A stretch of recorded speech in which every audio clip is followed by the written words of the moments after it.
Leviticus chapter 14. Then the Lord spoke to Moses, saying, This shall be the law of the leper in the day of his cleansing.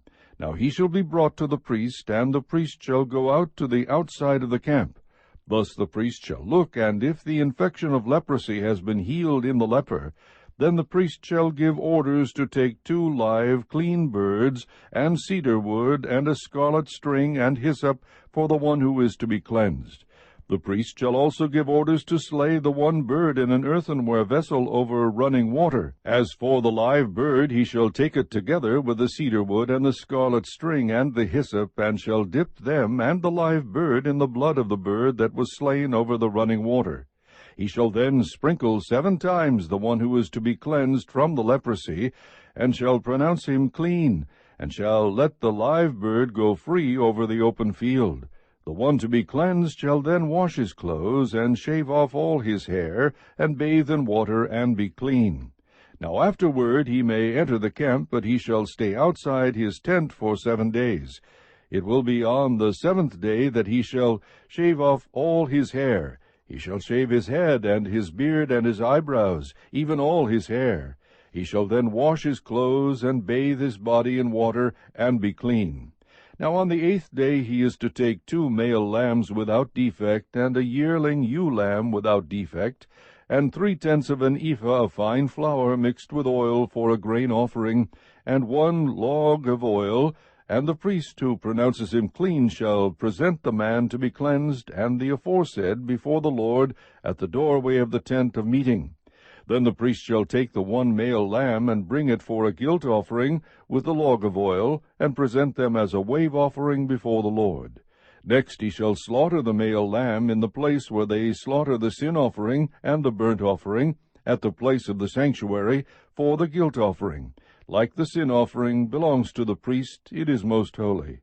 The priest shall then take some of the blood of the guilt offering, and the priest shall put it on the lobe of the right ear of the one to be cleansed, and on the thumb of his right hand, and on the big toe of his right foot. The priest shall also take some of the log of oil, and pour it into his left palm. The priest shall then dip his right-hand finger into the oil that is in his left palm, and with his finger sprinkle some of the oil 7 times before the Lord. Of the remaining oil which is in his palm, the priest shall put some on the right earlobe of the one to be cleansed, and on the thumb of his right hand, and on the big toe of his right foot, on the blood of the guilt offering. While the rest of the oil that is in the priest's palm he shall put on the head of the one to be cleansed. So the priest shall make atonement on his behalf before the Lord. The priest shall next offer the sin offering, and make atonement for the one to be cleansed from his uncleanness. Then afterward he shall slaughter the burnt offering. The priest shall offer up the burnt offering and the grain offering on the altar. Thus the priest shall make atonement for him, and he will be clean. But if he is poor, and his means are insufficient, then he is to take 1 male lamb for a guilt offering as a wave offering to make atonement for him, and 1/10 of an ephah of fine flour mixed with oil for a grain offering, and a log of oil, and 2 turtle doves, or 2 young pigeons which are within his means. The one shall be a sin offering, and the other a burnt offering. Then the 8th day he shall bring them for his cleansing to the priest, at the doorway of the tent of meeting, before the Lord. The priest shall take the lamb of the guilt offering, and the log of oil, and the priest shall offer them for a wave offering before the Lord. Next he shall slaughter the lamb of the guilt offering, and the priest is to take some of the blood of the guilt offering, and put it on the lobe of the right ear of the one to be cleansed, and on the thumb of his right hand, and on the big toe of his right foot. The priest shall also pour some of the oil into his left palm, and with his right-hand finger the priest shall sprinkle some of the oil that is in his left palm 7 times before the Lord. The priest shall then put some of the oil that is in his palm on the lobe of the right ear of the one to be cleansed, and on the thumb of his right hand, and on the big toe of his right foot, on the place of the blood of the guilt offering. Moreover, the rest of the oil that is in the priest's palm he shall put on the head of the one to be cleansed, to make atonement on his behalf before the Lord. He shall then offer 1 of the turtle doves or young pigeons, which are within his means. He shall offer what he can afford. the one for a sin offering, and the other for a burnt offering, together with the grain offering. So the priest shall make atonement before the Lord on behalf of the one to be cleansed.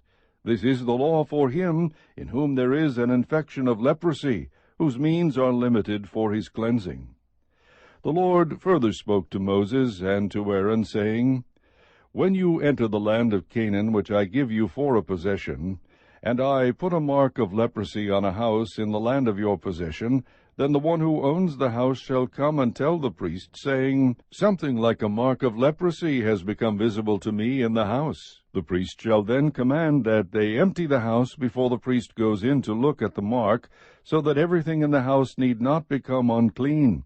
And afterward the priest shall go in to look at the house. So he shall look at the mark, and if the mark on the walls of the house has greenish or reddish depressions, and appears deeper than the surface, then the priest shall come out of the house to the doorway, and quarantine the house for 7 days. The priest shall return on the 7th day, and make an inspection. If the mark has indeed spread in the walls of the house, then the priest shall order them to tear out the stones with the mark in them, and throw them away at an unclean place outside the city. He shall have the house scraped all around inside, and they shall dump the plaster that they scrape off at an unclean place outside the city. Then they shall take other stones and replace those stones, and he shall take other plaster and replaster the house. If, however, the mark breaks out again in the house after he has torn out the stones and scraped the house, and after it has been replastered, then the priest shall come in and make an inspection. If he sees that the mark has indeed spread in the house, it is a malignant mark in the house, it is unclean. He shall therefore tear down the house, its stones and its timbers, and all the plaster of the house, and he shall take them outside the city to an unclean place. Moreover, whoever goes into the house during the time that he has quarantined it becomes unclean until evening. Likewise, whoever lies down in the house shall wash his clothes, and whoever eats in the house shall wash his clothes. If, on the other hand, the priest comes in and makes an inspection, and the mark has not indeed spread in the house after the house has been replastered, then the priest shall pronounce the house clean, because the mark has not reappeared. To cleanse the house, then, he shall take 2 birds and cedar wood, and a scarlet string and hyssop. And he shall slaughter the one bird in an earthenware vessel over running water.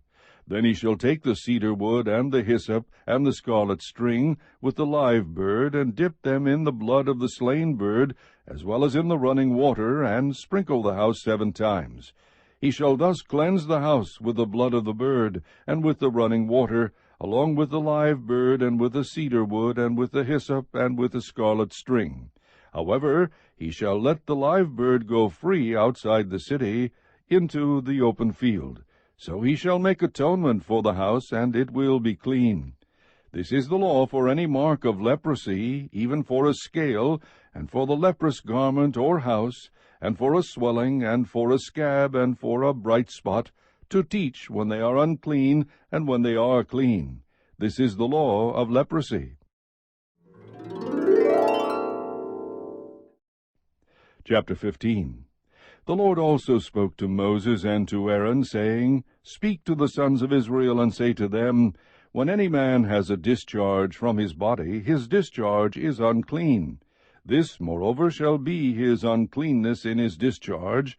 It is his uncleanness whether his body allows its discharge to flow, or whether his body obstructs its discharge.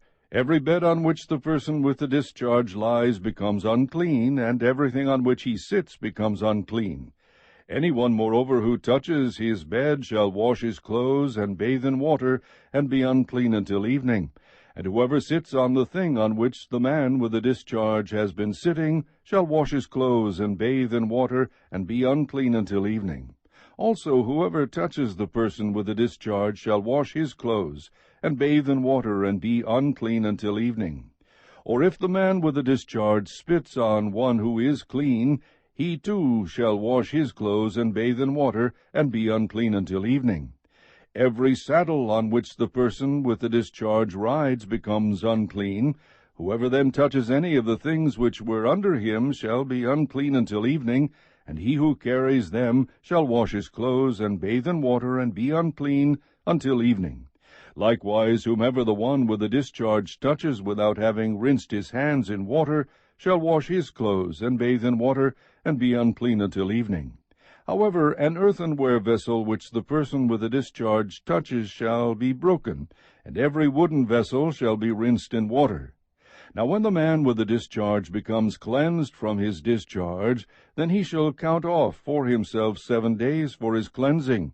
He shall then wash his clothes and bathe his body in running water, and will become clean. Then on the 8th day he shall take for himself 2 turtle doves, or 2 young pigeons, and come before the Lord to the doorway of the tent of meeting, and give them to the priest. And the priest shall offer them, one for a sin offering, and the other for a burnt offering.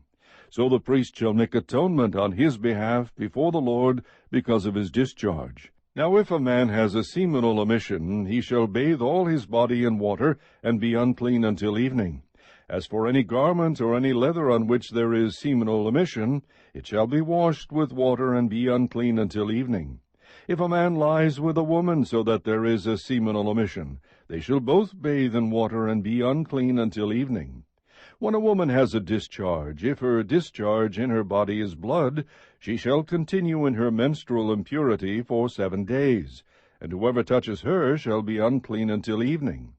Everything also on which she lies during her menstrual impurity shall be unclean, and everything on which she sits shall be unclean.